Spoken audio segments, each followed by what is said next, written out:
The phone started vibrating at 2:17 a.m. Not ringing, just vibrating. On the nightstand. Face down, like it was ashamed of itself. I didn't move at first. I watched it shiver against the wood, inching closer to the edge with every pulse.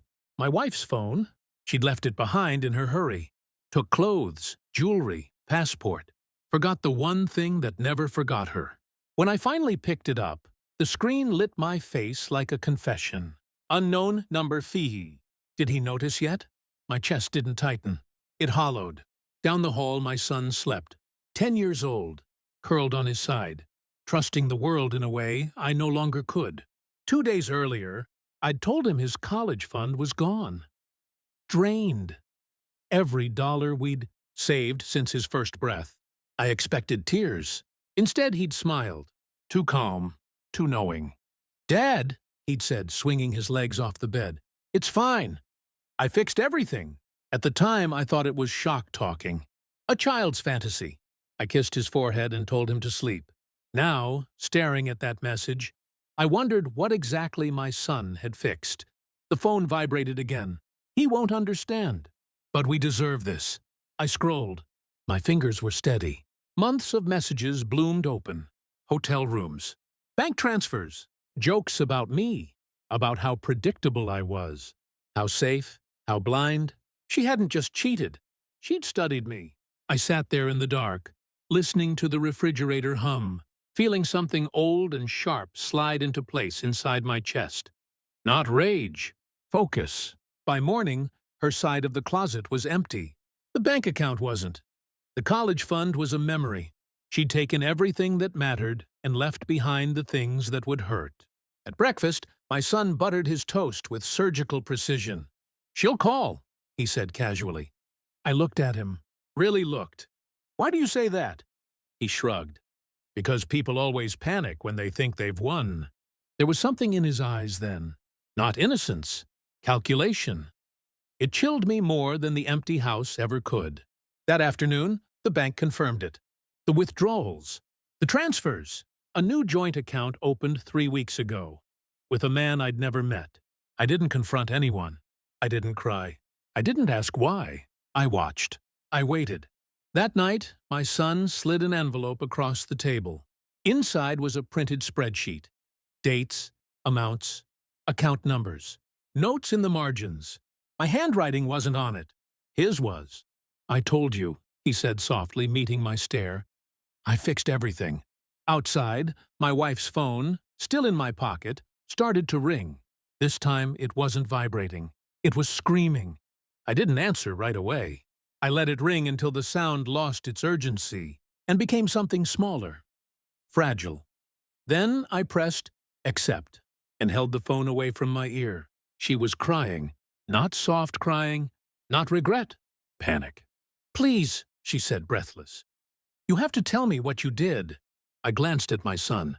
He was finishing his milk, eyes down, calm as a surgeon washing his hands. "I didn't do anything," I said. "You left." Her voice cracked. "The account is frozen. All of it. Every dollar. And the police." She swallowed. "They were asking questions." I waited. Silence is a weapon if you know how to use it. "He's gone," she whispered. "He took his phone offline." "I can't reach him." He said everything was safe. Safe. I almost smiled. "You moved the money," she said. "You're trying to punish me." "No," I said. "I'm not trying." A sob escaped her. "I was going to pay it back. I swear. I just needed time." I thought about the night she'd kissed my cheek and told me she was working late. About the months she'd been practicing leaving while pretending to stay. "You didn't need time," I said. "You needed permission. You never got it." I hung up. The truth was simple, almost boring. The man she ran off with wasn't just her boyfriend. He was a financial consultant under investigation. My son had overheard her phone calls weeks ago. Heard names, numbers. Fear disguised as excitement. Children listen when adults assume they don't. He'd Googled. He'd learned. He'd copied the account numbers from her laptop while she slept. Sent an anonymous tip from a public computer. Flagged the transfers. Not to the police. To the right auditors.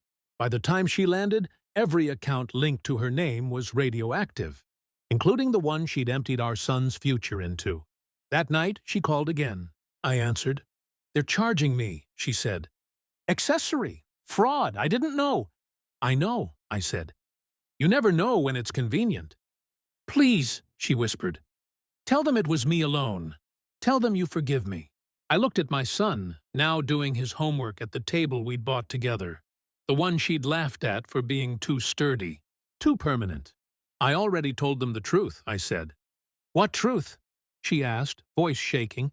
"That I didn't lose anything," I said. "You did." She started screaming, saying my name, begging, promising things that meant nothing now. I ended the call and powered the phone off.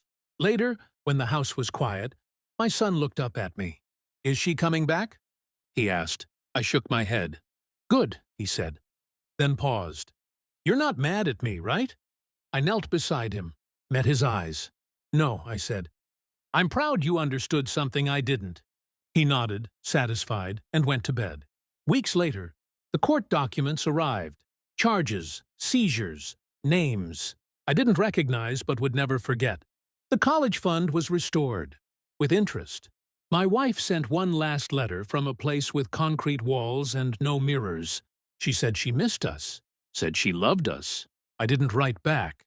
Some people mistake access for loyalty. I don't, and neither does my son.